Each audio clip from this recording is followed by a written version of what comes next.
How do? Cheeky little vlog. Yesterday's vlog was talking about funeral escorts. Mentioned a hospital escort, someone's cracked on.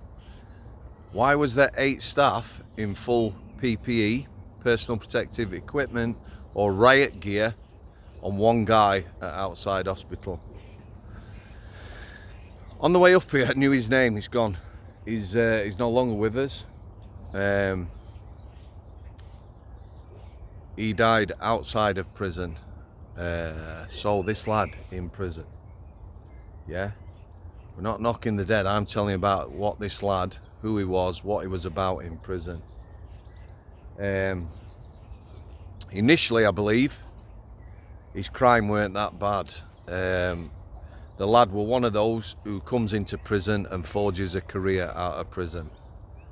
Extremely manipulative. Although I didn't have a lot to do with him, I knew a lot about him, and everyone did in the prison. Probably in the top 10, maybe top 5 most dangerous prisoners I ever come across. So I'll start the story. At Strangeways, I was always there 5 past 6 in the morning. People used to queue up.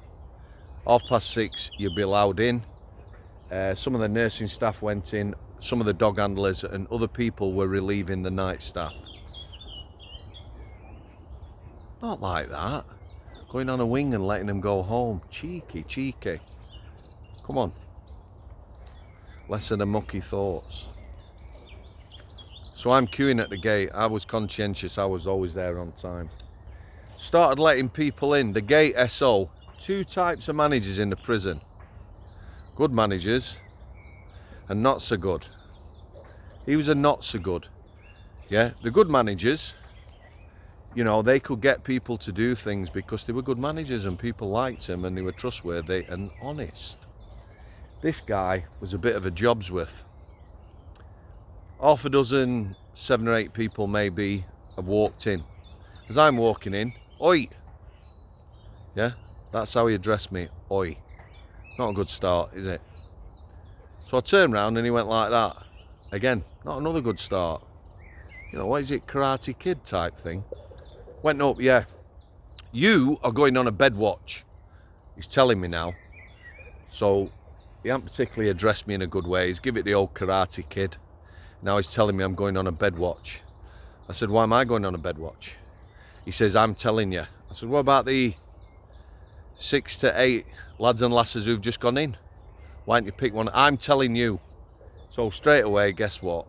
Yeah. Daft Yorkshire gets one on. Yeah, stuff it. Goes to get changed. So he starts kicking off then. Starts coming out of his office to come through to where we were. My mate comes in. What's up? Me. This idiot. Yeah, I'm showing him disrespect now, but he's being rude and disrespectful to me. He says, this idiot's told me I'm going on a bed watch. He says, I'll go with you. What's it about? So straight away I've calmed down. Idiot comes round, starts, I told him what. I says, listen, he's had a word, he'll go with me. Where are we going? Then he says, you need one other. I says, well, I'm not picking anyone. So he's looking, so I said, is anybody here willing to go out and take over a bed watch from the night staff? Yeah. So this lass goes, I'll do it. Newish lass, didn't know her that well. Fair dues, I thought. So they got us a taxi. Sometimes they take in a prison van, they ordered us a taxi. I think it was North Manchester we were going to. Can't remember. Or was it MRI? Anyway, I don't know. One of the Manchester hospitals. Ordered a taxi, came quite quick. Me and these other 2 staff were off. What had happened in that case, night staff had taken someone to outside hospital, yeah? So they'd been on all night, so they wanted to go home. So we were oncoming day staff. We go to hospital, relieve them, let them go home, yeah? And take over that bed watch. and then hopefully, depending what shift we're on, at dinner someone would come in order that we could go home if we were on an early shift.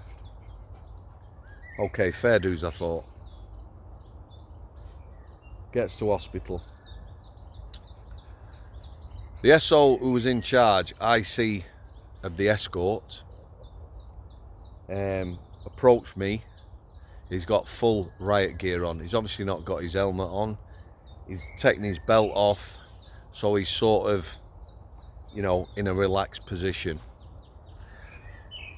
We've walked into this area of a ward that's curtained off. There's another 7 staff, all with riot gear on. So there's one lad in full riot gear, cuffed to the prisoner. The prisoner's double cuffed as well. Normally, for comfort, decency and all that, if you're on a bed watch, a prisoner who's in bed will be on a closet chain. That's like a ratchet handcuff at either end with a long chain. That way, you know, they can turn over if they're asleep or whatever, still cuffed to an officer. This guy has got a closet chain on and he's double cuffed, which means his hands are together. Yeah, that's not a good sign. They do that for a reason. So he looks at us. There's 3 of us now in uniform and 8 staff in full gear. So this senior officer who's in charge, who I got on with very well, says to me, right, we'll get off. I says, you're not going nowhere. He says, what do you mean? I says, there's 8 of you here. He's double cuffed. Yeah, you're getting off, you're in full riot gear, 80, and leaving 3 of us. Not a chance. So he says, whoa, whoa, whoa.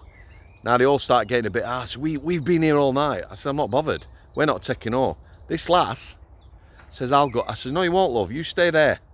Yeah. This lad who's double cuffed and on the closet chain, and this bit is important, is covered in claret. Dried blood. And I mean lots of it. Caked on his face, in his hair, everywhere.